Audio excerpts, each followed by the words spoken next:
are listening to In a City Like Yours, a semi-monthly podcast featuring interesting people with interesting life stories. This podcast may contain language and/or subject matter not suitable for all audiences. Listener discretion is advised. I'm your host, Michael G. Moore. Please visit our website at inacityLikeYours.com. That's INACITYLIKEYOURS.com for links to our social media, all popular podcast platforms, and links of interest pertaining to all episodes. On this episode, I chat with Rachel. Rachel became interested in astrology at the age of 8. This interest would grow into a successful international career for which she would do charts and readings for average and famous individuals alike. She would also attend university to study graphic design and would find considerable success in the field of visual art. We discuss her astrology skills and how that and her art have changed her life. Here is Rachel's story. Hi, my name is Rachel Stewart Haas, and I'm an astrologer and an artist.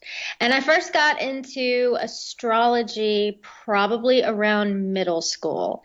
My mom brought home a book called Linda Goodman's Love Signs, and I couldn't put it down. And then I think my father snatched it away and kind of looked through it and went, no, this is not appropriate. So it kind of became like, ooh, this allure, this taboo thing. And I was kind of hooked after that.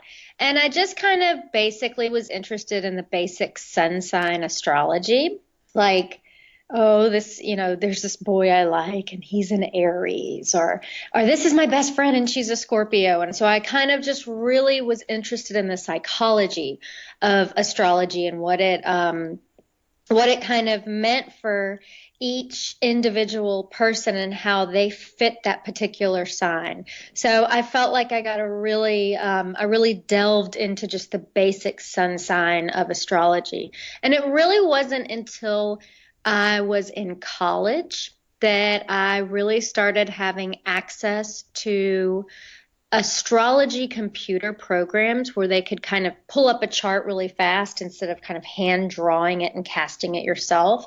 That I really started learning about, oh, wait a minute, we have an ascendant and we have a moon and yes, this person is a Libra, but look, their Venus is in this sign. And then I really started teaching myself and, collecting as many books as I can about what that means.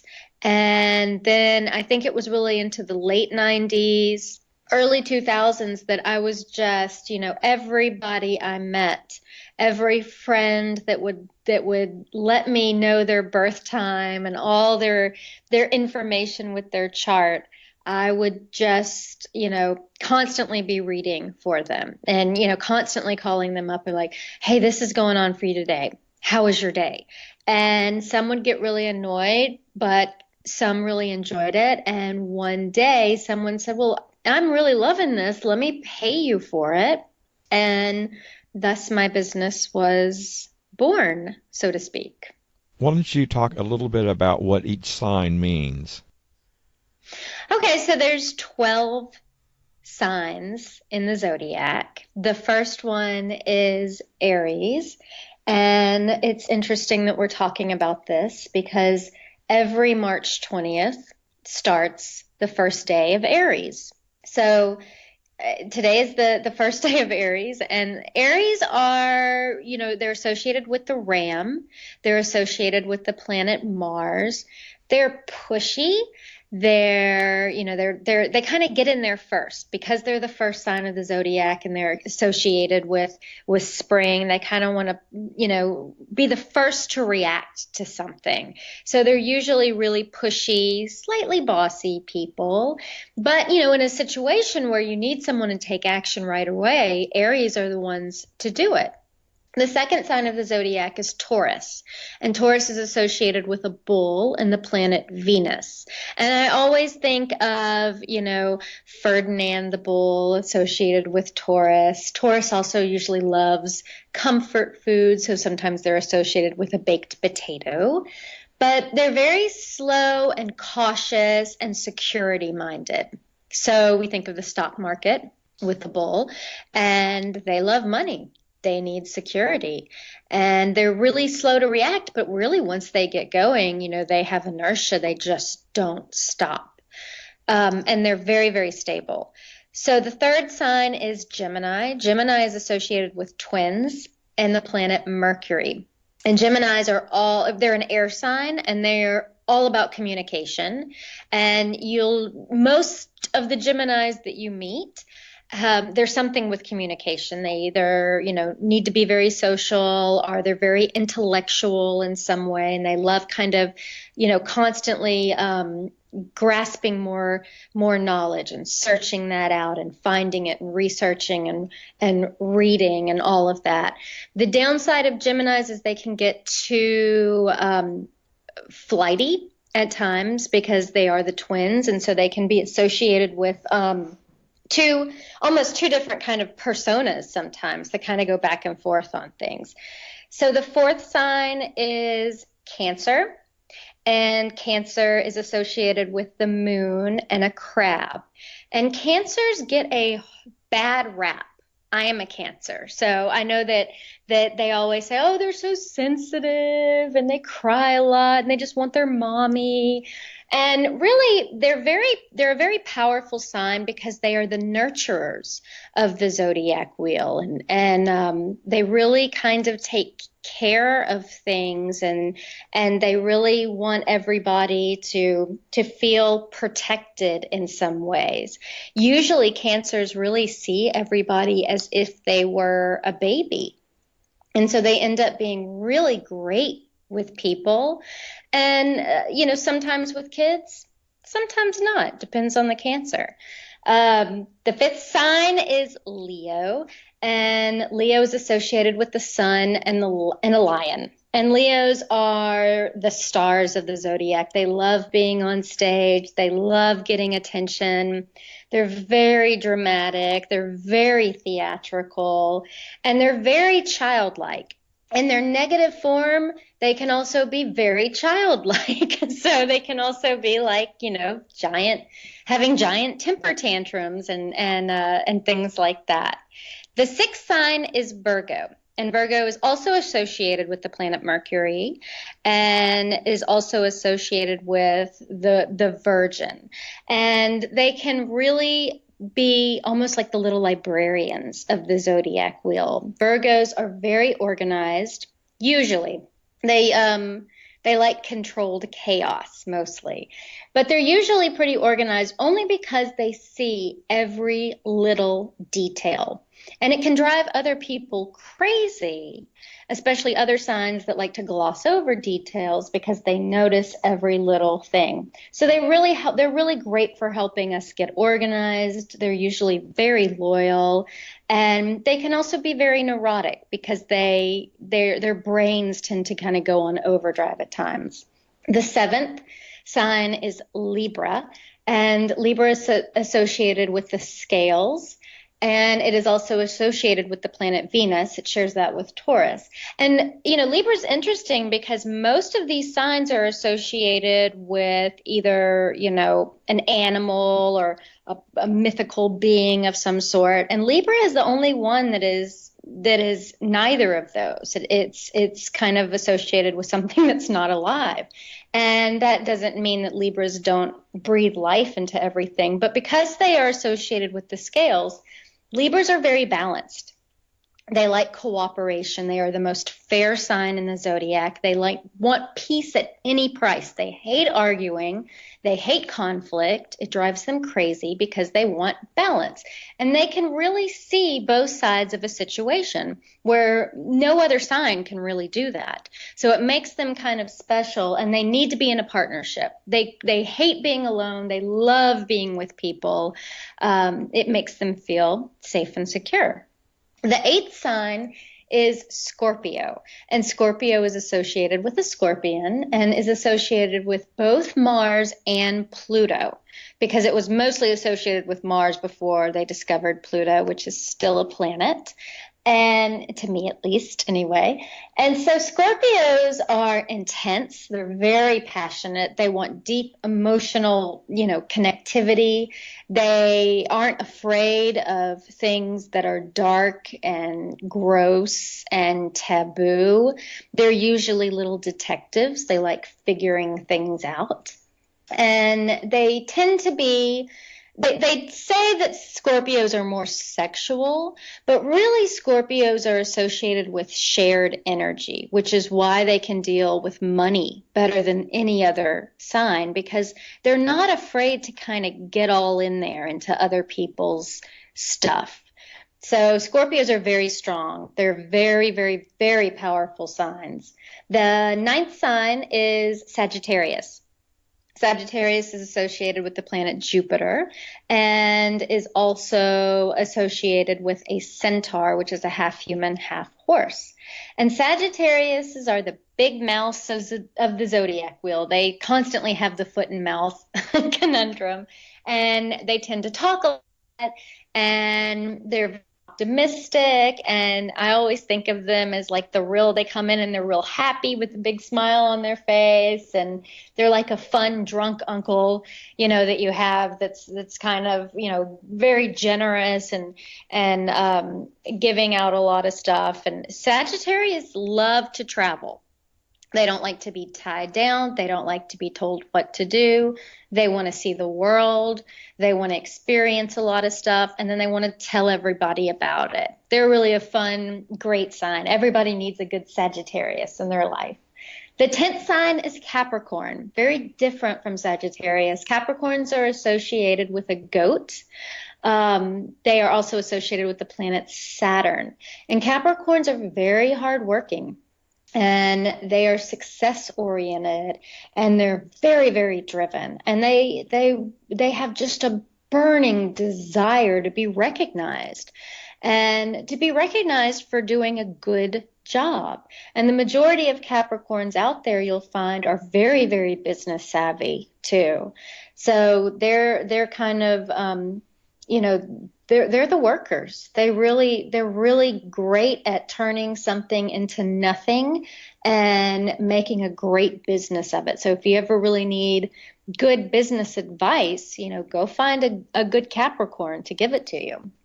The 11th sign is Aquarius, associated with the planet Uranus, and also it is said to be the water barrier, which is strange because it doesn't feel like it really connects with Aquarius very much, because everyone thinks, oh, well, then Aquarius is a water sign, but it's not. It's an air sign. Aquariuses are future forward thinkers. They, unlike Cancers, unlike Taurus, they do not dwell in the past whatsoever. They are not even in the present. They are light years ahead of the rest of us. And they like working within the community, and they like to better the world. And so you'll find a lot of Aquarians, they're kind of, fighting for animal rights, or they're what's the word I'm thinking of? They're, trying to, they're activists. That's the word I'm thinking of. It's a Mercury retrograde. I'm having a hard time finding words, but they're activists of some sort, and they're always, they want to make sure the world is a better place in the future, where other signs are like, if it's good enough for right now. But Aquarians are like, no, we need to make sure that the future is great. So we need a lot of Aquarians out there to make sure that, they're paving the way for us, and then they're making sure everything is in a good place. They're a great sign. The last and final sign is Pisces, and Pisces is associated with the planet Neptune and the fish. They usually see the two fish kind of swimming around one another. And Pisces are really artistic. They love escapism. They can be really delusional at times, but they're really romantic, and they don't have a lot of boundaries. So that, the whole thing of like, we are all one, we are all together. Pisces will really come in and And very similar to Cancer in a way where Cancer's nurture, but Pisces want to save. So they want to help people, and they think that they can save them and take care of them, because they realize if this person is hurting over here, it hurts me, because we are all one entity and we all need to kind of take care of one another. So that's a really semi-quick version of the 12 signs. How about the different planets? What do they have in common with? I mean, I heard you mention many times that the signs are associated with a different planet. What does that actually entail?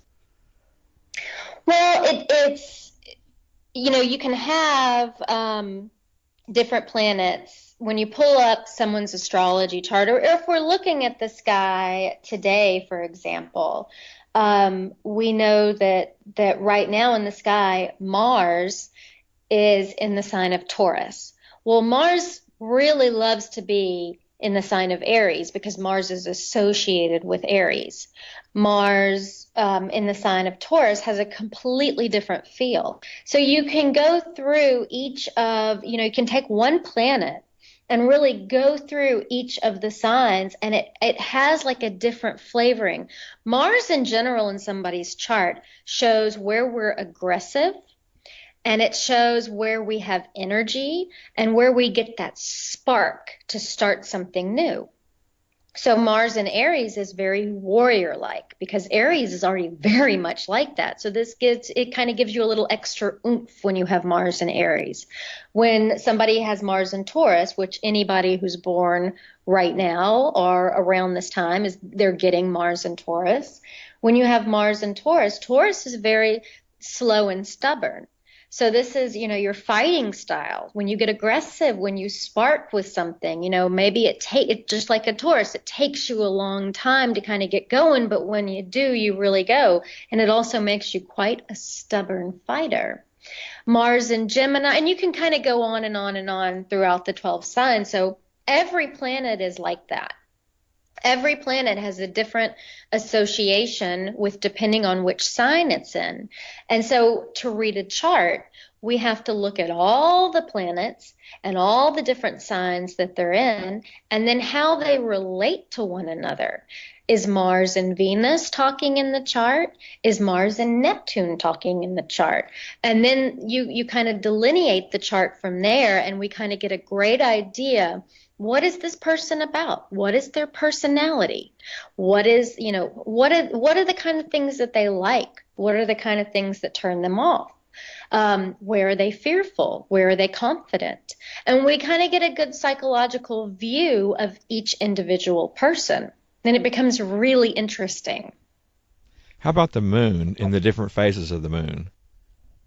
So the moon, people read the moon differently. You can read the moon as differently. For example, if you're born during a full moon, those people usually have big personalities. Donald Trump was born during a full moon, big personality. Then there are the people who are born during a new moon, and they seem to be a little more quiet and introspective than those full moon babies. And you can kind of go around and do the different phases of the moon. But it is the moon in someone's chart shows their emotional makeup. And it's kind of the ooey gooey center of how we really are, that we don't show a lot of people, and kind of comes out when we really trust people that we're around. It also shows how you were nurtured when you were a baby, when you were a child, because and then it shows how you nurture yourself. So for example, someone with a moon in Libra usually nurtures themselves through art and music, because that's how they were nurtured, and things being balanced and things like that.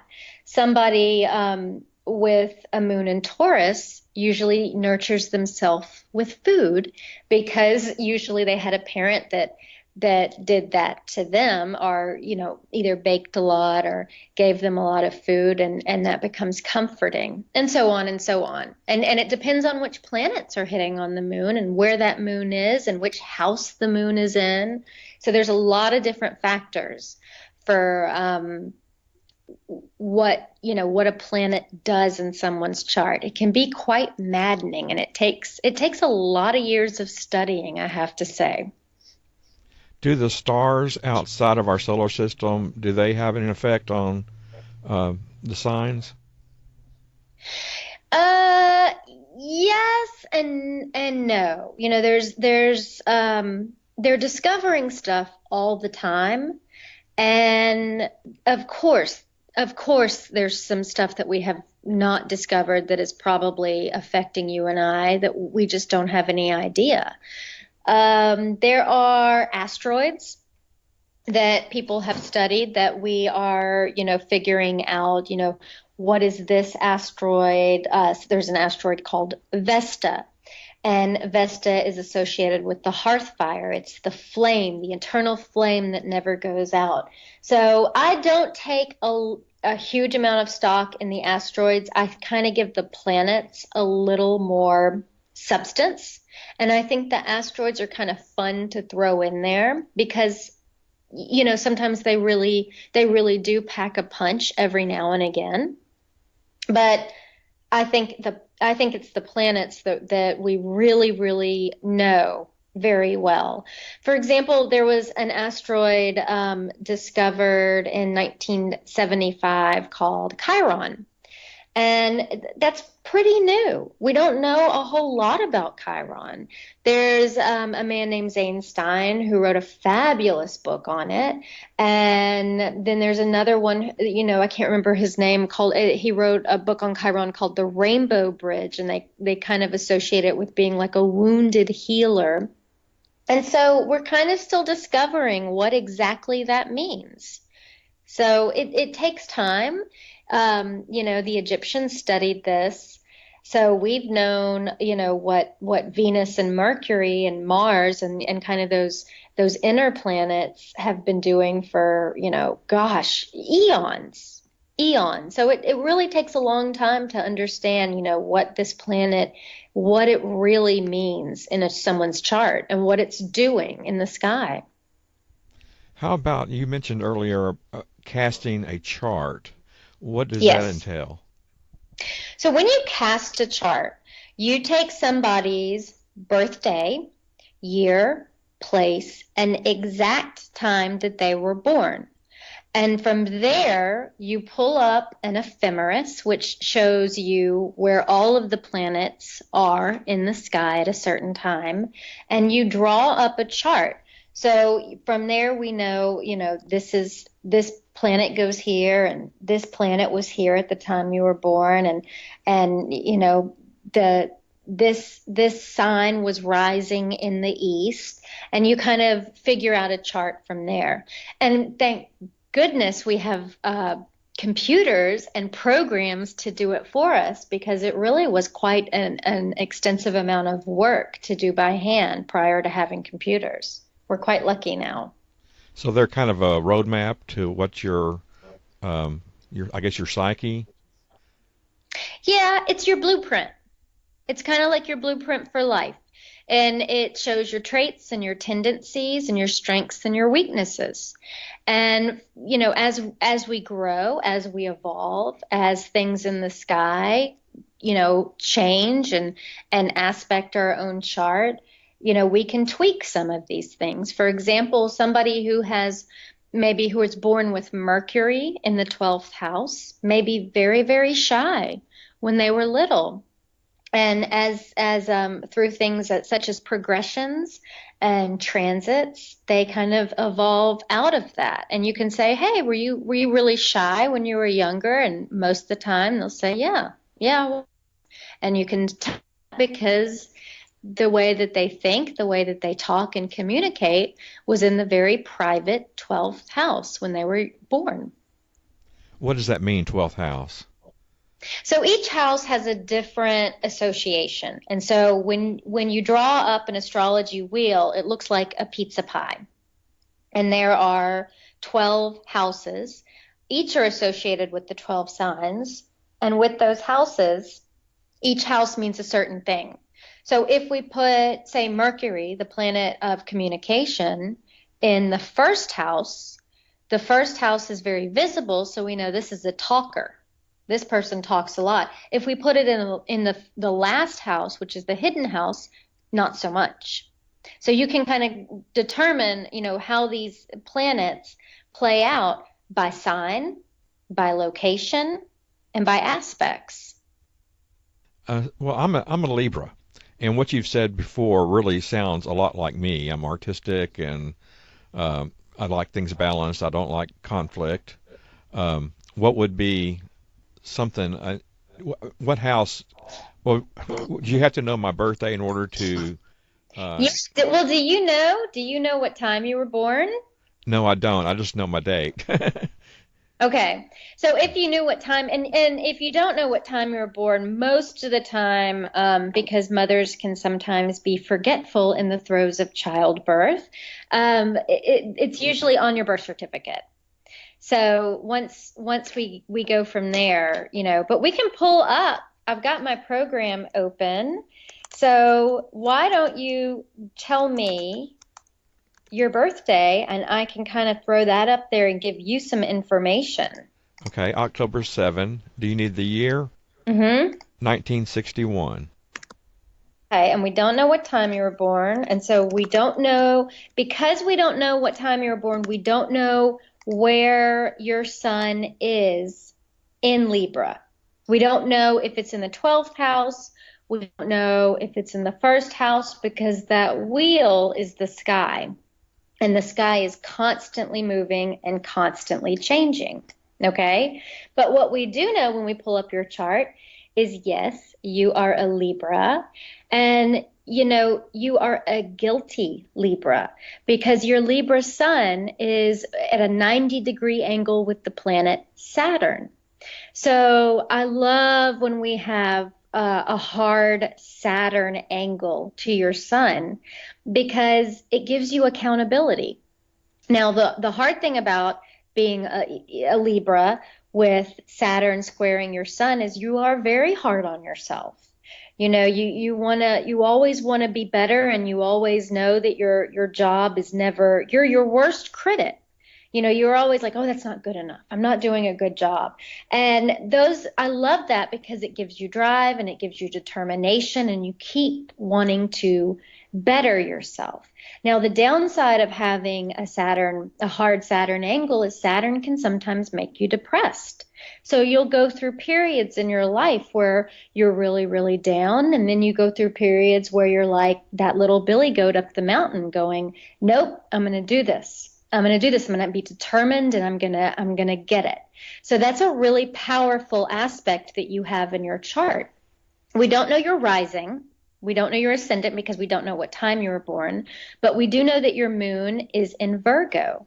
So you're very detail oriented. So emotionally, you can see every little detail, and sometimes you can overthink things to the point of being almost obsessive about things. So, for you, meditation or exercise or anything to kind of calm your brain down would be amazing, because that little moon in Virgo is just, your head is kind of constantly churning, constantly going with that. Sometimes people who have moon in Virgo also have a lot of allergies, food allergies, or stomach upsets or sensitivities with things like that, because you do have a sensitive moon sign. So that's something to watch out too. Your moon is very close to the planet Venus, so this makes you very artistic. And as a Libra, you already have an artistic flair. So this just kind of, when we're looking at your chart, and if we didn't know you, would say, this is a guy who's going to be into the arts, because he's very, already we've got two things that are associated with this. You also have 3 planets in Scorpio. You have Mercury in Scorpio, and it's very near the planet Mars, and it's very near the planet Neptune. So Neptune is very creative, and Mars is very active. So I think you've got a chart that could be also, if you're not using it artistically, you would be a great writer, because you think really fast, you're very smart, and you're very creative with your thinking. You can also, when you get mad, you can kind of have a little bit of a temper, and you kind of know where to, when you get mad at someone, it's like, how to go right for the jugular, because that Mercury in Scorpio, it really almost has like this psychic ability to say like, oh yeah, watch me. I know exactly where to hurt somebody. And your brain works very detective like. You like figuring things out. It's really, really fun for you to do. So you have a really, really interesting chart. And then when we talk about your natal chart for a while, and your natal chart is that chart you were born with, we then run what's called transits to your chart. And transits are really just what we're looking at is what's going on in the sky right now. And we kind of lay that over your chart, and we determine, what's kind of happening for you. So the first thing I notice when I pull up your chart is, we have the planet Uranus, which is fresh into the sign of Taurus for the first time in 85 years, is now starting to move in an opposition with your Mercury, your Mars, and your Neptune, that trifecta of Scorpio energy you have. So we know this is waking you up, Michael, mentally. And I think that you're going to start doing a lot more stuff with your communication, such as this podcast you're doing. This makes sense. You may do some more writing with it. You start churning out a lot of genius art ideas. And the thing for you to watch out for, and it'll especially creep up on you this summer, is the ideas are going to just start pouring into you like a flash.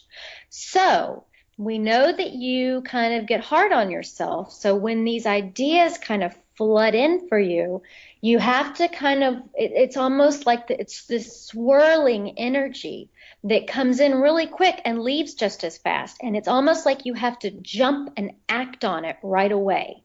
And you're used to a lot of self-doubt with Saturn squaring your sun. So this is going to be a nice temporary vacation from, you constantly second guessing yourself and constantly overanalyzing everything with that moon in Virgo. Uranus is going to say, screw it, let's just act. Let's just act really fast. Let's just grab it by the horns and go for it right now. And that's something that you may have never experienced before. And you've got this for the next, about 3 to 4 years, because Uranus is out there, so it's a longer transit. So use this. I think it's going to be really exciting to see what you do with this. Oh, that is exciting. It is. And I think it's interesting that you mentioned the low points and the high points. I'm bipolar. Yes. And so that just fits in right there. Yeah. Yeah. It shows that on there, because you can vacillate between the two of those. Absolutely. Well, you're an artist as well. Yes. What's your chart like? Well, I am a Cancer with Leo rising, and I have a Taurus moon.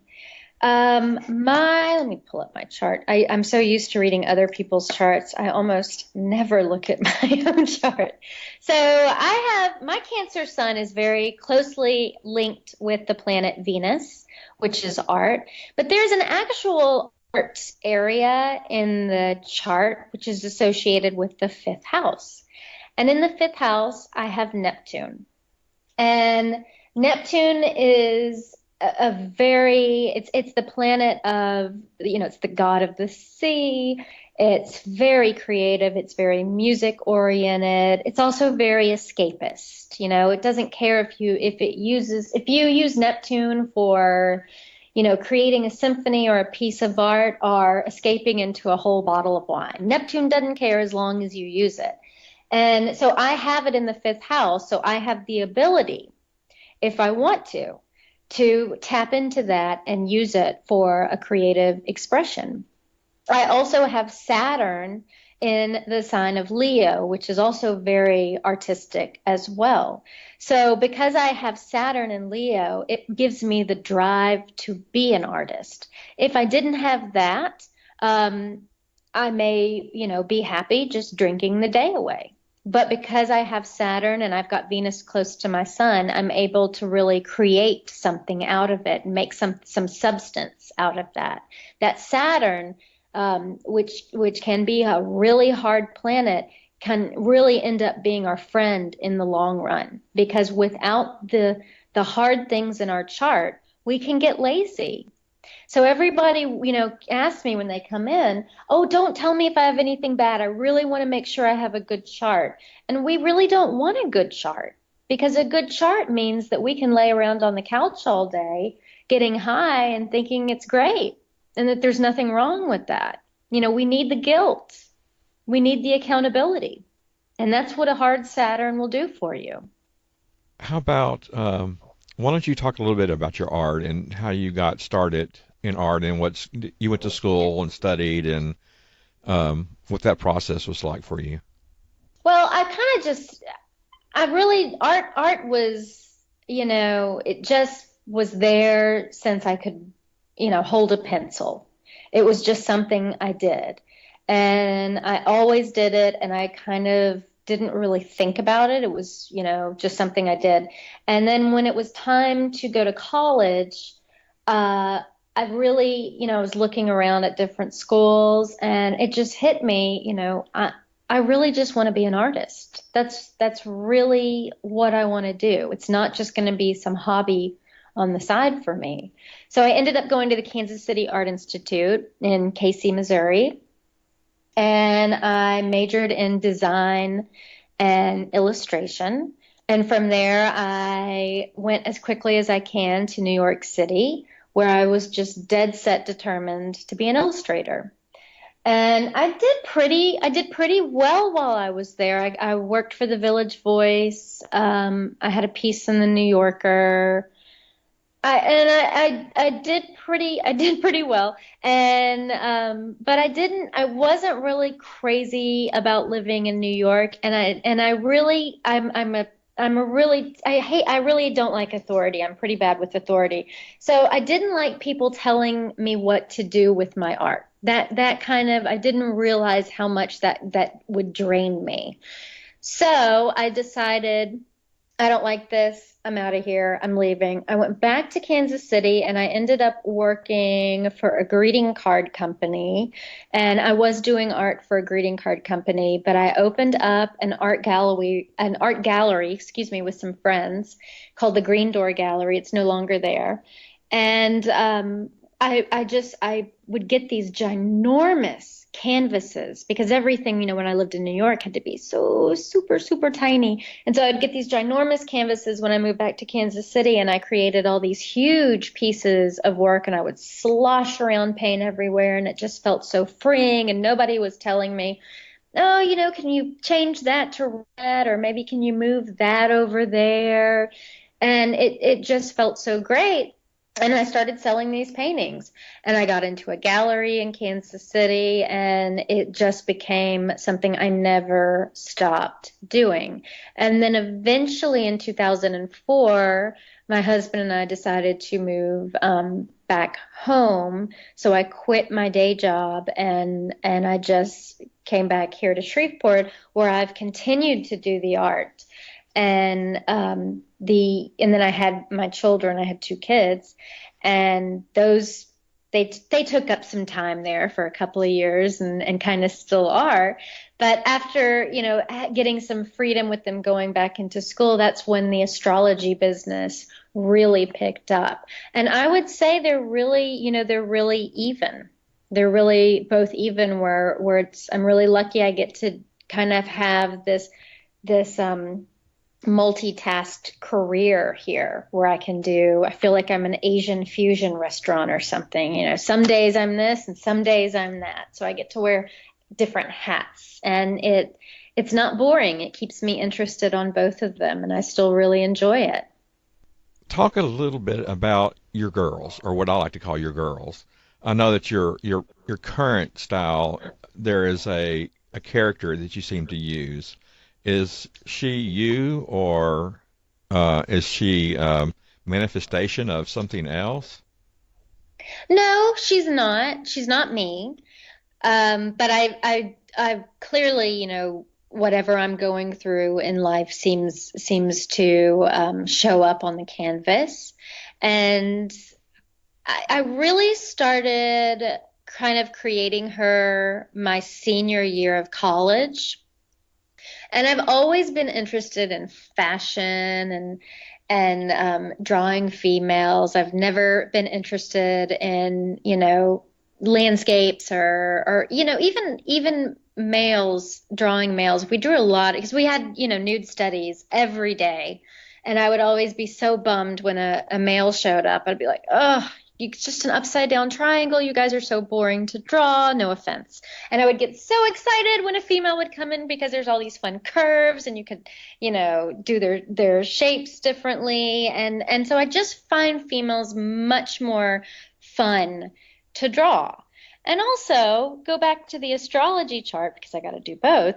I'm a Sun Venus conjunction. So if I had Mars on my sun, I would probably be painting man.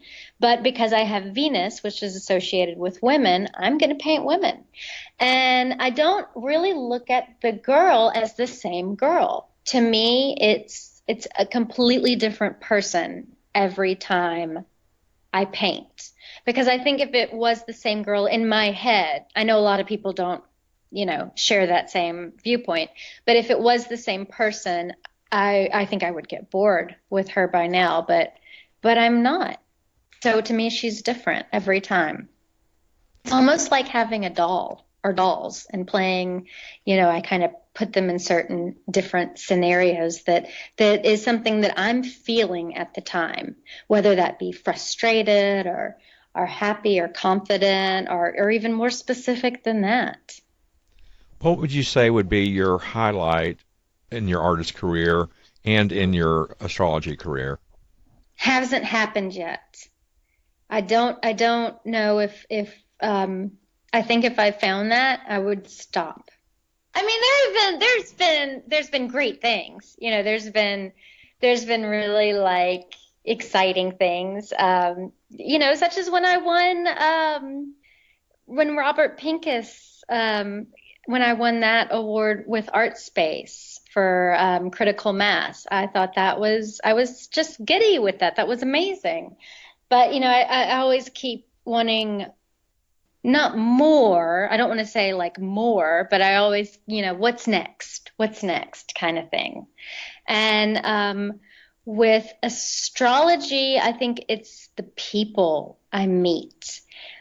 Because I read for people all over the world, and I read for other astrologers, I read for physicians, psychologists, celebrities, and it's just unbelievably fascinating. And I really, as such an introvert as I've always considered myself, I was really surprised how very curious about people I really am. And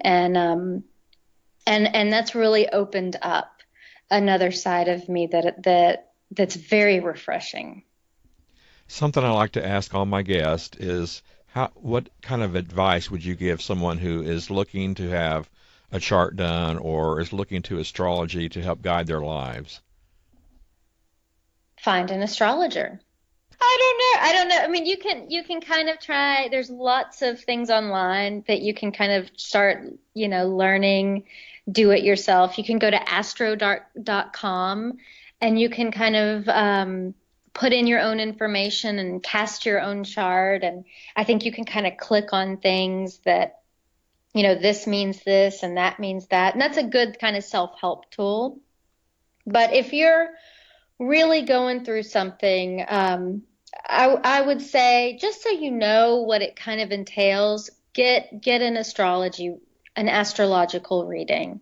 And there's lots of astrologers out there, and you don't have to get the super expensive ones that have been around for, eons and eons. There's lots of baby astrologers out there that are learning and that are very good that you can, find and go from there.